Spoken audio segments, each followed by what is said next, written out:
Chad reached out to me just a few months shy to the Vegas show.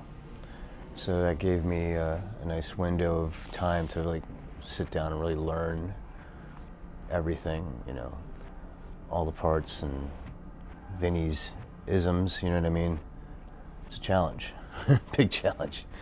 Yeah, no pressure. Well, I was definitely, reluctant for, you know, because of that thought, the pressure of it. And at the time I was in the middle of doing other things too, mostly recording.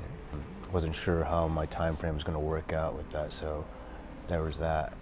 And after a few days of handling, scheduling, and you know, making time for it, and really sitting down and thinking about like, can I do this? Can I handle this?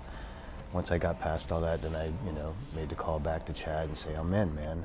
I mean, how could I say no?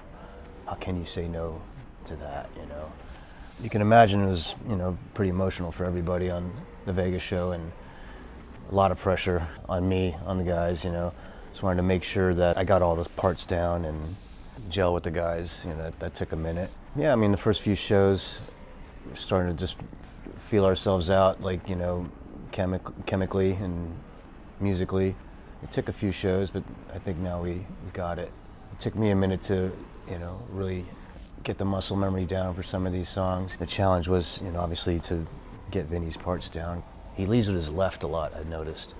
I lead with my right, so I had to augment how I play to imitate certain things he does. He's a righty drummer, but leads with his left. It's wild.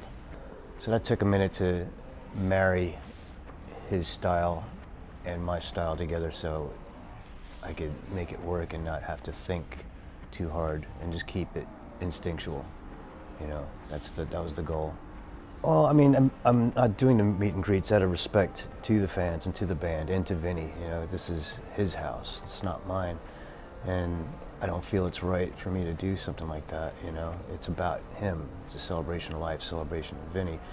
I would feel it'd be kind of odd for me to just show up and start doing these meet and greets with HELLYEAH, because it's like, I'm not in HELLYEAH. I'm here to, as, you know, help carry the torch.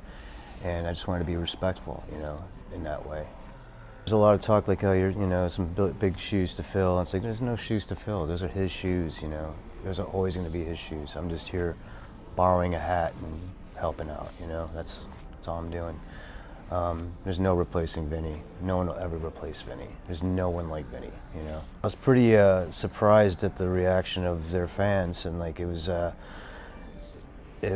pretty warming to know that, you know, I was accepted, you know, by their fans to do this. You know, you got to admit the scene is pretty unforgiving sometimes, and I expected a lot of backlash, but I didn't get as much as I thought I would, and that's great. You know, it just shows me that HELLYEAH fans are fucking awesome, you know. And thanks for having me. How do I feel about that? Holy shit is how I feel about it. I mean, the feeling I have now is the same feeling I had when I first walked on stage with these guys in Vegas.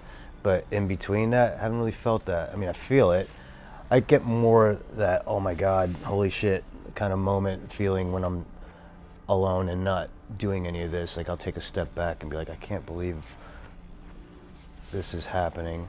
I can't believe he's not here anymore. Yeah, we miss him, man, you know.